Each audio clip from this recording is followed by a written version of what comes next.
अगर तुम इस वीडियो को देख लेते हो तो 2024 बोर्ड एग्जाम देने के बाद तुम वापस इसी वीडियो पर आओगे और कहोगे थैंक यू सर। आप कहोगे ऐसा कैसे कि हम इस वीडियो को देख लें और आप थैंक यू बोलेंगे, ऐसा क्यों? ऐसा इसलिए क्योंकि आज हम आपको जो सेट बताएंगे ना वो 2024 में पक्का आएगा और क्लास 10th विज्ञान का सेट होगा। ठीक है, बहुत ही इंपॉर्टेंट सेट है और इसमें थोड़े टफ क्वेश्चन हैं, थोड़े कठिन क्वेश्चन है, बाकी यही क्वेश्चन आएंगे, ये लिख कर ले लो। ठीक है, मैं जो कह रहा हूँ ना वही होगा, देख लेना। और अगर ना आए तो आप कमेंट करके बताना करके, बिल्कुल आएंगे, ऐसा हो ही नहीं सकता ना आए। ठीक है, अब वो सेट देख लेते कौन सा है। देखो हाँ 2021 का सेट 2 HZ है। ये बहुत ही ज़्यादा इंपॉर्टेंट सेट है। देखिए इसके जो बहुविकल्पी है ना, हमारे जो बहुविकल्पी 20 नंबर के हैं, इनके में जो है इंड स्क्रीन पर आपको जो है बहुविकल्पी दिखा दूंगा। ठीक है, आप याद कर लीजिएगा। आज हम क्या करने वाले हैं, इसके जो फिजिक्स के जो इंपॉर्टेंट न्यूमेरिकल हैं इस वाले सेट के जो 2024 में आएंगे वो बताने वाला हूँ आपको। जितने भी फिजिक्स के न्यूमेरिकल हैं उन सभी को कराऊंगा। बाकी ये ऑब्जेक्टिव है इनकी, आपको वीडियो के एंड में जो है मिल जाएंगे, फोटो पिक्स मिल जाएंगी। ठीक है, वहाँ से आप याद कर लीजिएगा। देखिए इसका जो पहला क्वेश्चन है वो क्या कह रहा है, कह रहा है कि निर्वात में प्रकाश का वेग 3 × 10⁸ मीटर प्रति सेकंड है। एक पदार्थ जिसका अपवर्तनांक 1.5 है में प्रकाश के वेग की गणना कीजिए। देखिए क्वेश्चन आपको स्क्रीन पर दिख जाएगा। देखिए कैसा है, क्या करना है, कब कैसे करना है। देखिए question number 1 most important question है। इसमें दिया गया है कि प्रकाश का वेग, यानी बोला गया निर्वात में प्रकाश का वेग, यानी निर्वात में प्रकाश का वेग यानी चाल। तो निर्वात में प्रकाश की चाल जो दी गई है, अच्छा देखो निर्वात में प्रकाश का वेग, निर्वात में प्रकाश की चाल यानी कि c है कि नहीं, c से प्रदर्शित करते हैं। तो c बराबर हमें दिया गया है 3 × 10⁸ मीटर प्रति सेकंड। ठीक है, ये हमें दिया गया है। और क्या दिया गया, अपवर्तनांक। अच्छा अपवर्तनांक, अपवर्तनांक कहने का मतलब n, यानी कितना दिया गया है 1.5। तो हमसे पूछा गया है कि वेग कितना होगा, यानी कि v कितना होगा, ये चीज़ हमसे पूछी गई है। ठीक है, चलिए देखिए कैसे करते हैं। हमको n दिया गया है, c दिया गया है और b पूछा गया है। तो देखो कैसे, आपको एक फार्मूला याद होगा, सॉल्यूशन यहाँ से बता रहा हूँ मैं। देखो एक फार्मूला आपको याद होगा कि n बराबर c/v, ये फार्मूला याद होगा आपको। ये अपवर्तनांक और किसी माध्यम प्रकाश की चाल, ठीक है, उसमें संबंध होता है, n बराबर c/v। ये फार्मूला बहुत ही इंपॉर्टेंट है। ठीक है, देखिए इसमें आप रख करके आप b का मान निकाल सकते हैं। देखो इसमें क्या n कितना दिया गया है हमें 1.5 है, और देखो c कितना है, ये 3 × 10⁸। ठीक है, और b, अब देखो इसके बटे में कुछ नहीं तो 1 होगा, इसकी गुणा करा देंगे तो हो जाएगा 1.5 × b, और इधर कराएंगे तो 3 × 10⁸। ठीक है, और ये v, ये गुणा में ही तो इधर आएगा, बटे में आ जाएगा इसके। ठीक है, अब देखो इसका दशमलव हटा लेंगे, यहाँ पर दशमलव हटा लेंगे तो यहाँ पर 0 बढ़ेगा। तो b बराबर देखो ऊपर हमारा 30 है और 10⁸, नीचे हमारा कितना बचा 15। अब देखो यहाँ पर 15 दूना 30, यानी कि v बराबर हमारा आ गया 2 × 10⁸। देख लीजिए ये इसका उत्तर होगा। ठीक है, चलिए इसका ये उत्तर होगा और ये क्वेश्चन देख लीजिए, इस तरीके का क्वेश्चन है। ठीक है, बहुत ही प्रबल संभावना है कि 2024 में आ जाए। इस सेट से 80 to 85% क्वेश्चंस आएंगे, याद रखिएगा। इसके बाद जो अगला क्वेश्चन है वो कह रहा है कि निकट दृष्टि दोष से पीड़ित एक व्यक्ति अधिक से अधिक 5 मीटर की दूरी तक देख सकता है। सही दृष्टि के लिए उसे किस फोकस दूरी के लेंस की आवश्यकता होगी। निकट दृष्टि दोष बोला गया है। चलिए इसे तो मैं यहीं पर बता दूंगा, बहुत ही आसान सा क्वेश्चन है। दूसरा क्वेश्चन न्यूमेरिकल है, इसमें बोला गया निकट दृष्टि दोष है। अच्छा, जब निकट दृष्टि दोष होता है तो यू क्या होता है, जब निकट दृष्टि दोष होता है तो यू जो होता है वो इनफाइनाइट हम लेते हैं, क्या लेते हैं, इनफाइनाइट लेते हैं। और निकट दृष्टि दोष हो या दूर दृष्टि दोष हो, आपको सारे के सारे यू बी एफ सभी के सभी माइनस में ही लेने हैं, याद रखिएगा। निकट दृष्टि दोष बोले जैसे ही आप यू माइनस में माइनस इनफाइनाइट ले लो। ठीक है, और उसके बाद बोला गया है कि जो अधिक से अधिक 5 मीटर की दूरी तक देख सकता है, यानी कि जो वी होगा वो -5 मीटर होगा। अच्छा 5 मीटर में माइनस में ही ले रहा हूँ, मैंने आपको बताया माइनस में ही लेना है। उसके बाद मुझे फोकस की गणना करनी है, फोकस दूरी कितनी होगी ये मुझे बताना है। फोकस दूरी देखिए बहुत ही सिंपल है, इसमें लेंस लगा होगा है कि निकट दृष्टिकोण से यानी कि अवतल लेंस लगा होगा, तो लेंस का फॉर्मूला लगाओ। तो यहाँ पर लिख दो लेंस के सूत्र से, देखो लेंस का फॉर्मूला क्या होता है 1/f बराबर 1/v माइनस 1/u। ठीक है देखो यहाँ पर 1/f मुझे निकालना है 1/v, v कितना है मेरा माइनस का 5 है, तो लिख लो यहाँ पर माइनस, और ये हमारा u जो है वो माइनस इनफाइनाइट है तो ये प्लस हो जाएगा माइनस माइनस, और 1/f। देखो इसे जब आप सिंप्लीफाई करेंगे तो हमारा जीरो आएगा, कितना आएगा जीरो आएगा, तो माइनस 1/5 प्लस ज़ीरो। अब देखो मैं यहीं पर इसको कर देता हूँ 1/f बराबर, इसमें जोड़ोगे तो वही रहेगा ना 1/5 ही रहेगा, और इसकी जब आप गुणा कराएंगे तो f बराबर हमारा माइनस का 5 मीटर आ जाएगा, यानी कि 5 मीटर फोकस दूरी के लेंस की जो है आवश्यकता होगी। समझ गए। चलिए इसके बाद जो अगला क्वेश्चन है वो देख लेते हैं क्या है। अगला क्वेश्चन है कि दूर दृष्टि दोष से आप क्या समझते हैं, इस दोष का निवारण कैसे किया जाता है। ये आपको पता ही होगा दूर दृष्टि दोष किसे कहते हैं। दूर दृष्टि दोष यानी कि जहाँ आपको दूर की वस्तु दिखाए और निकट की वस्तु ना दिखाएं, है कि नहीं। और इस दोष का निवारण कैसे करोगे आप, दूर दृष्टि दोष यानी कि उत्तल लेंस द्वारा करोगे फिर, है कि नहीं। चलिए अगला तीसरा देख लेते हैं क्या है। ठीक है तीसरा क्वेश्चन है, कह रहा है कि एक विद्युत हीटर पर 250 वोल्ट व 2 किलो वाट लिखा है, पूरी क्षमता से कार्य करने पर इससे कितनी विद्युत धारा प्रवाहित होगी। ठीक है अगला क्वेश्चन, अगला ही इसमें इसी में एक और दूसरा क्वेश्चन है, इसे प्रतिदिन 10 घंटे कार्य करते रहने पर 30 दिन में कितनी किलो वाट हावर, ठीक है यानी किलोवाट घंटा ऊर्जा व्यय होगी, यानी यूनिट कितनी जाएंगी खर्च होंगी। चलिए देखिए ये क्वेश्चन बहुत ही बढ़िया क्वेश्चन है और इम्पोर्टेंट क्वेश्चन है, ऐसे ही क्वेश्चन जो है बोर्ड एग्जाम में पूछे जाते हैं। ठीक है देखो क्वेश्चन नंबर 3 है, देखो इसमें सबसे पहले देखो दिया क्या है। ठीक है कोई भी क्वेश्चन हो उसमें सबसे पहले आपको बोर्ड एग्जाम में लिखना है दिया है। ठीक है और हमको क्या दिया गया है 250 वोल्ट, वोल्ट यानी कि विभवांतर बी हमें दिया गया 250 वोल्ट। ठीक है चलिए और इसके बाद मुझे क्या दिया गया है कि 2.0 किलोवाट लिखा है। अच्छा बांट यानी कि शक्ति, विद्युत शक्ति यानी पी, है कि नहीं। पी कितना दिया गया 2 किलो वाट, यानी खाली वाट लिख लो। ठीक है जो पी दिया गया है यानी विद्युत जो शक्ति दी गई है वो में 2 वाट दी गई है, और जो विभवांतर दिया गया है वो 250 वोल्ट। आप इसके मात्रक से पहचान लो कि बी दिया, देखो वोल्ट का मतलब विभवांतर बी और वाट का मतलब पी। ठीक है शक्ति विद्युत सामर्थ्य। आगे हमको बोला गया है कि कितनी विद्युत धारा प्रवाहित होगी, धारा यानी कि आई हमको निकालनी है, और उसके बाद मुझे कितनी यूनिट खर्च होंगी वो चलो सेकंड है वो हम बाद में देखेंगे, पहले इसको देख लो धारा कैसे निकालोगे। तो सिंपल सा एक फार्मूला होता है आपको पता होगा कि P बराबर V इंटू आई, ये फार्मूला होता है। आप देखो यहाँ पर रख करके सोल्व कर दो। देखो P कितना है, P हमारा 2 है, ठीक है, और B हमारा 250 है इंटू आई। अब देखो 2 गुणा में इधर आएगा, ये बट्टे में आ जाएगा बराबर आई, तो कह सकता हूँ कि मैं आई बराबर आएगा हमारे पास 0.025 एम्पियर।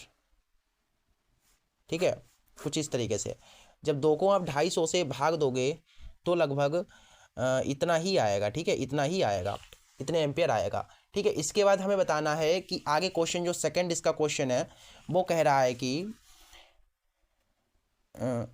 कि इसे प्रतिदिन 10 घंटे कार्य करते रहने पर 30 दिन में कितनी किलोवाट हावर ऊर्जा व्यय होगी, यानी किलोवाट हावर का मतलब यूनिट, है कि नहीं। एक यूनिट किसके बराबर होती है, 1 किलोवाट हावर के बराबर होती है ना, तो हमको यूनिट निकालनी है। अच्छा जो घंटे दिए गए हैं, हमको घंटे दिए गए हैं 10, ठीक है, और दिन कितना दिया गया है, जो समय दिया गया है वो समय हमारा 30 दिन है।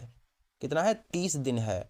हमसे बोला गया है यूनिट कितनी खर्च होंगी, यानी यूनिट का मतलब यही होता है 1 किलोवाट हावर, तो हमको ये निकालना है। देखो यूनिट निकालने का एक सिंपल सा फार्मूला होता है, मैं बताऊं आपको।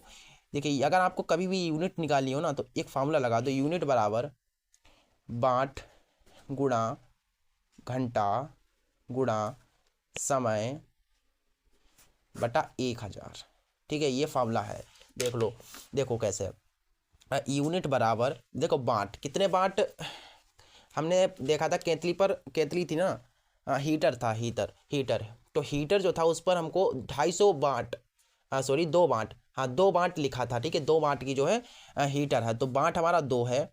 और उसके बाद घंटा, ठीक है, तो घंटा कितना है, 10 घंटे हम चलाते हैं अपने हीटर को, 10 घंटे चलाते हैं। और समय कितने, 30 दिन, 10 घंटे प्रतिदिन चलाते हैं, 30 दिनों तक, बटा 1000, ठीक है। अब देखो जो कट रहा है उसे काट दो, ये 0 से 0 कट जाएगा, ये इससे कट जाएगा, और 2 पंचे 10, यानी कि हमारे पास 3/5, अर्थात जो यूनिट आएंगी हमारी, यूनिट बराबर 3 को जब 5 से भाग दोगे तो 0.5 छका 30, अतः 30 दिनों में, 30 दिनों में खर्च यूनिट कितनी आएंगी, 0.6, ठीक है, ये हमारे पास यूनिट आ जाएंगी, ठीक है। हमसे बोला गया था कितने किलोवाट ऊर्जा व्यय होगी, किलोवाट आवर, तो इस तरीके से हमको निकालना था, समझ गए। चलिए इसके बाद जो अगले क्वेश्चन है उनको भी देख लेते हैं क्या है। अगला क्वेश्चन बहुत ही बढ़िया क्वेश्चन आ रहा है आपके सामने, देखो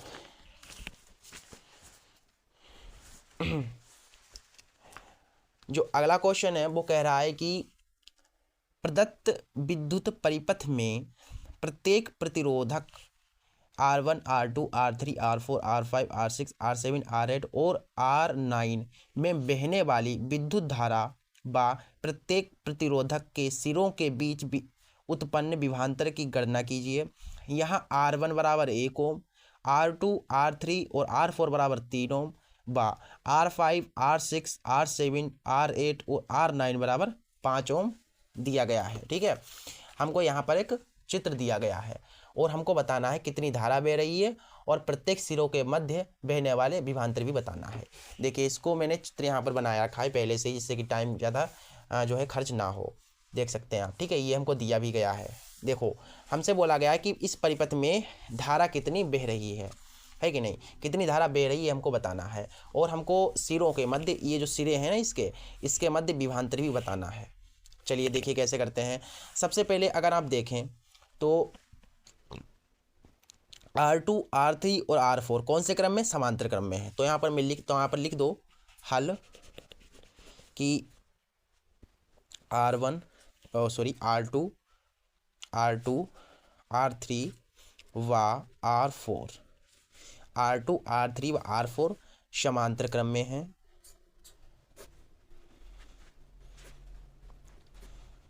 अच्छा, कौन से क्रम में, समांतर क्रम में है, इसलिए तुल्य प्रतिरोध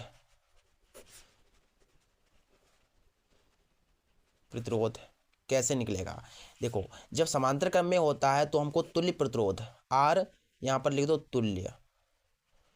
अच्छा, जब कोई समांतर क्रम में होता है तो प्रतिरोध यानी जो तुल्य प्रतिरोध निकालने का फॉर्मूला होता है वो होता है 1/R बराबर R2 है ना, तो R2 plus 1/R3 plus 1/R4। कहने का मतलब जो होता है इन्हें उल्टा करके जो इन प्रतिरोधों को, जो समांतर क्रम में जो प्रतिरोध होते हैं उनको उल्टा करके उन्हें जोड़ देना होता है। उल्टा करने का मतलब होता है कि जैसे कि यहाँ पर क्या है, R2 है कि नहीं, R2 है तो R2 के बटे में कुछ नहीं तो 1 होगा। अब इसको उल्टा कर दो तो 1 को ऊपर कर दोगे, R2 को नीचे कर दोगे। तो इस तरीके से इसको भी ऐसे उल्टा किया, इसको भी इस तरीके से उल्टा करके जोड़ दिया, ठीक है। तो तुल्य प्रतिरोध देखो कैसे निकलेगा, इसमें मार रख करके देखो 1/R बराबर 1/R2। देखो R2 हमें दिया गया है, देखो यहाँ पर R2, R3 और R4 तीनों कितने हैं, 3 ओम है, ठीक है।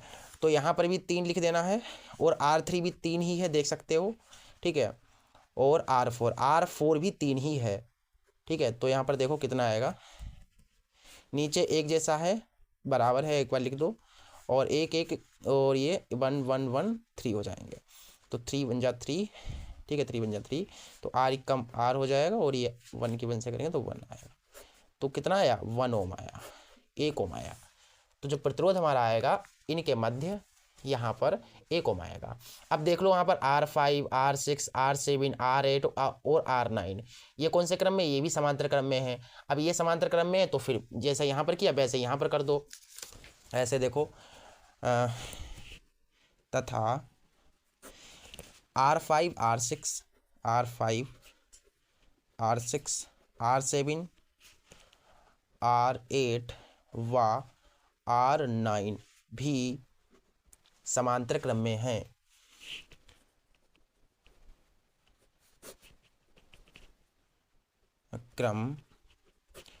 क्रम में है।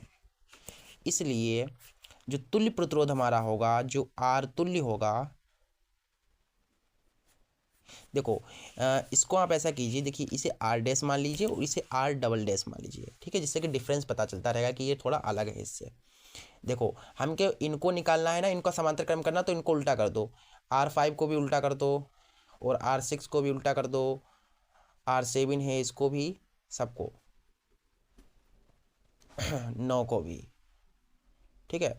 अब देखो यहाँ पर 1/R डबल डैश तुल्य बराबर, देखो R5 यहाँ पर देखिए, R5, R6, R7, R8 और R9 दोनों कितने 5 हैं। तो ये कहने का मतलब ये है कि यहाँ पर भी 5 लिखना है और R6 भी 5 ही है, ये सब कुछ 5 ही है, ठीक है। तो 5 5 लिख दो बस, ठीक है।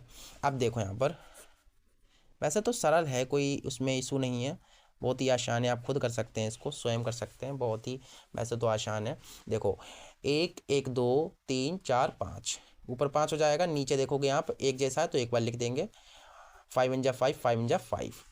अब देखो यहाँ पर गुणा करा दो, इसकी इधर करा देंगे तो वही रहेगा ना, 1 से करेंगे तो आर तुल्य प्रतिरोध बराबर हमारा आ जाएगा 1 ओम।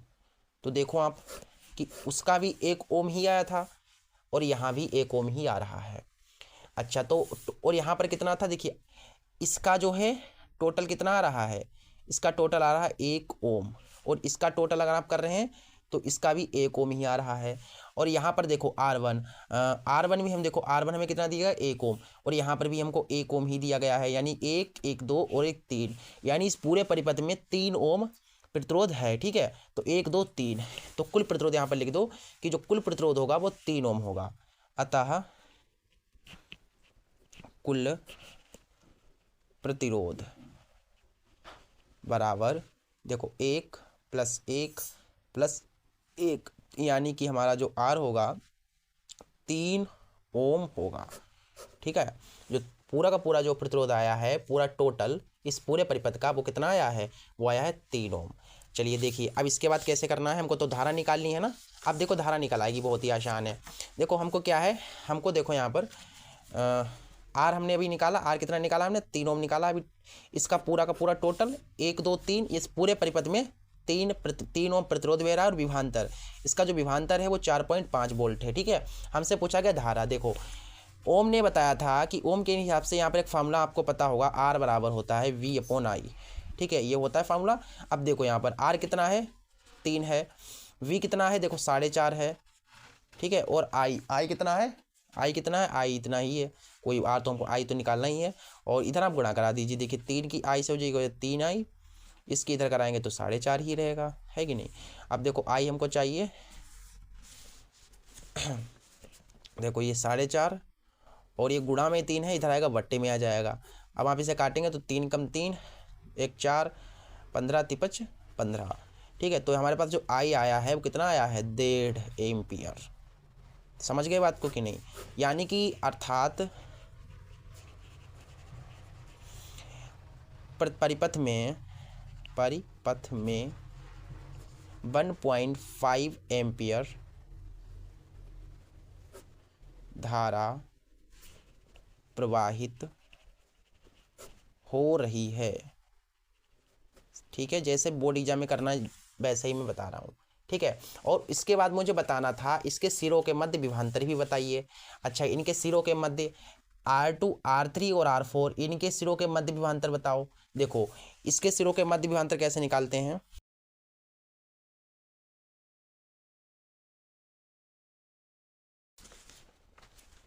देखो ये बहुत जो है इधर उधर हो जाता है। R2 R3 और R4, इसके मध्य देखते हैं विभांतर कितना आएगा पहले तो, ठीक है। फिर इसके बाद यहाँ पर निकाल लेंगे विभांतर, इनके सिरों के मध्य विभांतर निकालेंगे। सबसे पहले यहाँ पर देखते हैं R2 R3 और R4 के मध्य विभांतर कितना होगा। देखो आप जानते हैं कि R2 R3 और R4 का जो तुल्य प्रतिरोध आया था वो कितना आया था 1 ओम आया था, है कि नहीं। तो चूँकि आप जानते हैं कि R2 R3 R4 का तुल्य प्रतिरोध बराबर 1 ओम है। ठीक है, कितना है? 1 ओम है। तथा आप धारा भी जानते हैं, आपको धारा जो आई है वो भी पता चल गई, कितनी है? 1.5 एम्पियर है। ठीक है, 1.5 एम्पियर है। तब अब आप विभवांतर यहाँ पर निकाल सकते हैं। देखिए यहाँ से ना, यहाँ से विभवांतर कितना है इनके सिरों के मध्य वो निकाल सकते हैं। देखो कैसे निकलेगा। आप फार्मूला जानते हैं, R बराबर होता है V/I, है कि नहीं? तो B यहाँ से मिल जाएगा। देखो R कितना है? 1.5 है। नहीं 1.5 नहीं है, 1 है। ठीक, कितना है? 1 है। और B कितना है? B तो निकालना है, I हमारा इतना है। अब आप इसको देखो, गुणा कराओगे ना, इसके बटे में कुछ नहीं तो 1, B की 1 से होगी V आएगा, और इसकी कराएंगे तो इतना ही आएगा। इतने वोल्ट आ गया हमारे पास। कितना आ गया? 1.5 वोल्ट। कितना आया? 1.5 वोल्ट आ गया। देख सकते हैं आप, कितना आया? 1.5 वोल्ट आया। अब किसके मध्य आया ये? देखो ये आया हमारा इसके मध्य, इनके सिरों के मध्य विभवांतर हमारा 1.5 वोल्ट। अब देखते हैं R5 R6 R7 R8 और R9 इसके मध्य कितना आता है। अब आप इसके मध्य निकालोगे तो इतना ही आएगा। ठीक है, क्योंकि इसका भी एक है, सेम ही है, तो इसका भी उतना ही आएगा। वो आप खुद कर लीजिएगा। ठीक है, तो आप उतना निकाल सकते हैं अपने आप, उसका भी इतना ही आएगा। ठीक है, तो लिख दो अतः सिरों के मध्य विभवांतर, सिरों के मध्य विभवांतर 1.5 वोल्ट है। ठीक है, इस तरीके से जो है इसका आपको ये क्वेश्चन करना था। चलिए इसके बाद जो इसका नेक्स्ट क्वेश्चन है वो भी बहुत ही बढ़िया है, ज़बरदस्त क्वेश्चन है। अथवा वाला क्वेश्चन भी देख लेते हैं क्या है। इसमें बोला गया है कि 3 प्रतिरोधक की प्रतिरोधकता 2 ओम 3 ओम एवं 6 ओम है। इसका किस क्रम में संयोजन किया जाए कि इनका परिणामी प्रतिरोध का मान, पहला क्वेश्चन 4.5 हो, दूसरा क्वेश्चन 4 ओम हो। ये क्वेश्चन बहुत बढ़िया क्वेश्चन है। ठीक है, और ऐसे ही क्वेश्चन जो है मैं एक्सपेक्ट कर रहा था कि ऐसे क्वेश्चन आए और मैं वो आपको बताऊं। ठीक है, ये क्वेश्चन बढ़िया क्वेश्चन है, बढ़िया, और इसे कठिन मत समझना भाई। देखो अब जो 2024 में भाई इतने सरल थोड़ी ना आ जाएंगे क्वेश्चन, है कि नहीं। अब भाई सिलेबस तो बहुत कम कर दिया गया है आपका, अब उससे भी अगर सरल दे दीजिए तो सब पास हो जाएंगे, सबके 95+ ही आ जाएंगे, 90+ ही आ जाएंगे, है कि नहीं। तो सरल नहीं है, अब की बार थोड़ा कठिन पेपर बन सकता है, याद रखिएगा। सिलेबस क्योंकि कम कर दिया गया है, इस चक्कर में थोड़ा कठिन जो है क्वेश्चन दिए जाएंगे, तो जो हार्ड क्वेश्चन है उन्हें तैयार कीजिए। देखिए क्वेश्चन में क्या है, हमको 3 प्रतिरोध दिए गए हैं। ठीक है, देखो लिख लो, यहाँ पर दिया है, क्वेश्चन स्क्रीन पर दिख रहा होगा, उसी हिसाब से एडजस्ट कीजिए।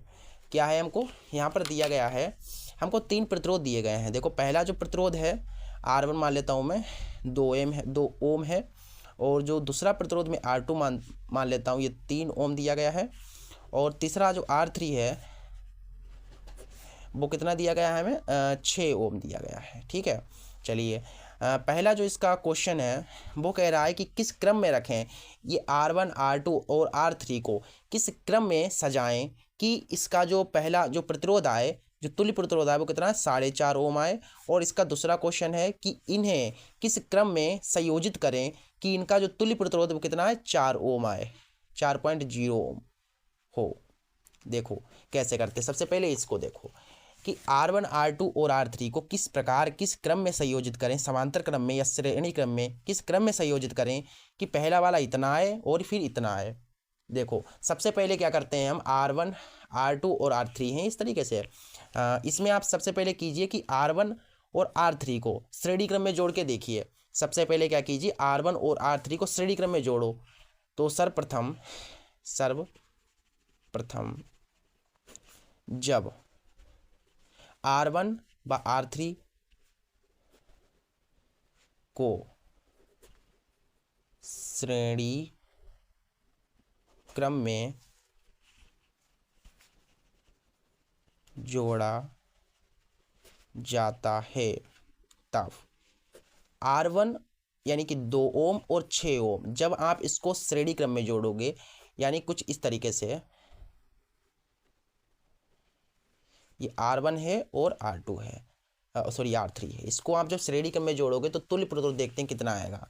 देखो 1/R बराबर सॉरी श्रेणी क्रम में होता है ना, तो R बराबर हो जाएगा R1 + R3 प्लस R3।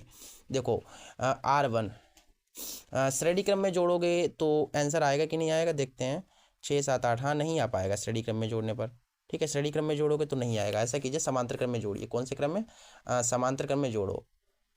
हाँ श्रेणी क्रम में क्योंकि जोड़ रहे हो तो आएगा नहीं उत्तर इसका। ठीक है, अब ज़्यादा कटापिटी हो गई थोड़ा सा, इसको दूसरे को पेज पर बताता हूँ। यहाँ पर देखिए, देखो अब आप समांतर क्रम में जोड़ो। मैंने श्रेणी क्रम में जोड़ के देखा नहीं आएगा जहाँ तक है। ठीक है, तो श्रेणी क्रम में नहीं, आप समांतर क्रम में जोड़ो। ठीक है, यानी कि जो R1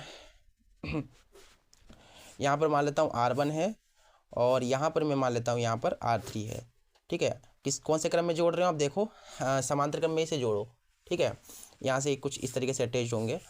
तो जब ये पर मुझे लाइन लिख देनी है कि सर्वप्रथम जब R1 और R3 को समांतर क्रम में जोड़ा जाता है तब तुल्य प्रतिरोध, तब तुल्य प्रतिरोध, तब तुल्य प्रतिरोध यानी कि 1/R बराबर होगा, इनको उल्टा कर दो, 1/R1 प्लस 1/R3। ठीक है, 1/R1। देखो R1 हमें कितना दिया गया, 2 दिया गया है। ठीक है, 2 दिया गया है, और R3 हमको दिया गया है 6। ठीक है, ऊपर देखिए 6 दिया गया है। अब यहाँ पर देखिए 6 कम 6, 2 कम 2, और 6 दूना 12। कहने का मतलब यहाँ पर आएगा हमारे पास 6 2 8 बटा 12, 4 दूना 8 और 4 3 12। इसकी गुणा करा देंगे, हो जाएगा 2R, 3 की 1 से होगी, हो जाएगा 3, और R बराबर आ जाएगा 3/2, भाग देने पर 2 कम 2, 2 पंचे 10, यानी कि 1.5 आ जाएगा। ठीक है, कहने का मतलब यह है कि R1 और R2 को, R3 को, सॉरी R2 निकल रहा है, R1 और R3 को जब आप समांतर क्रम में समांतर क्रम में जोड़ते हो तो प्रतिरोध जो हमारे तुल्य प्रतिरोध आता है वो कितना आता है, 1.5 आता है। देखो इसको और इसको मैंने जोड़ा, कितना आया, 1.5 आया। बाकी ये तो बचा है ना हमारा, तो 1.5 ये और 3 ये तो जोड़ दो। तब आप ये 1.5 को, और ये देखो हमने बताया ना आपको यहाँ पर कि भैया जो R1 है और R3 है इसको जोड़ रहे हो तो 1.5 आ रहा है। कितना आ रहा है, 1.5 आ रहा है।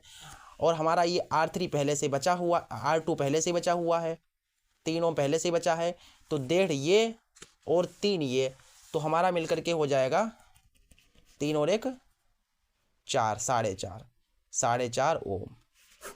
तो इस तरीके से जो है पहला क्वेश्चन का जो है उत्तर हो जाता है। हमको लाना था कितना, 4.5 लाना था। कितना लाना था, 4.5। तो जब आप समांतर क्रम में जोड़ोगे तो ये 1.5 और ये 3 पहले से बचा हुआ है, तो 4.5 आ जाएगा। ठीक है, और उसके बाद हमको 4 ओम लाना है। तो दूसरा क्वेश्चन हमारा बनता है कि 4 ओम कैसे लाओगे, है कि नहीं, 4 ओम।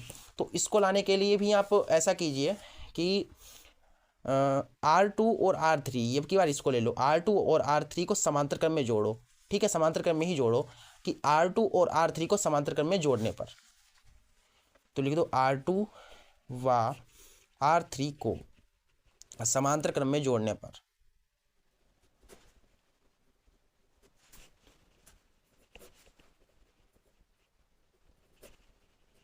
अच्छा, इसे समांतर क्रम में जोड़ोगे तो तुल्य प्रतिरोध, तब तुल्य प्रतिरोध 1/R बराबर, देखो इसको R' मान लो, 1/, इसको देखो उल्टा कर दो, R2 को, और R3 को भी उल्टा कर दो, क्योंकि समांतर क्रम में डाल रहे हो, आपको बताया था मैंने रीजन पीछे।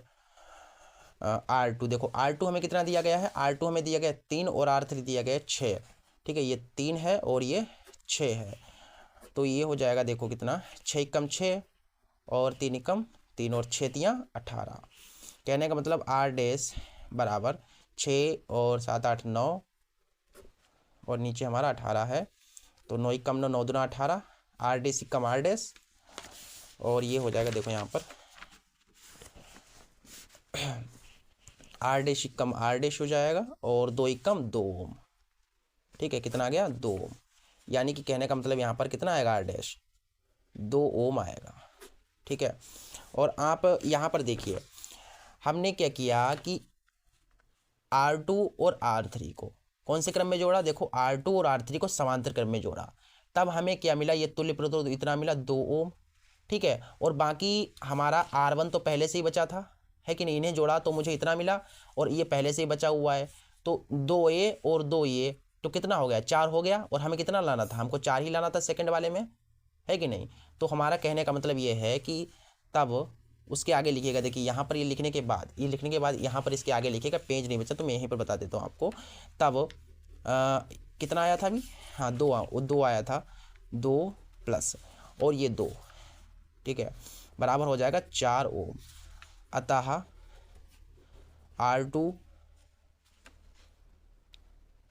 R1 व R3 को समांतर क्रम में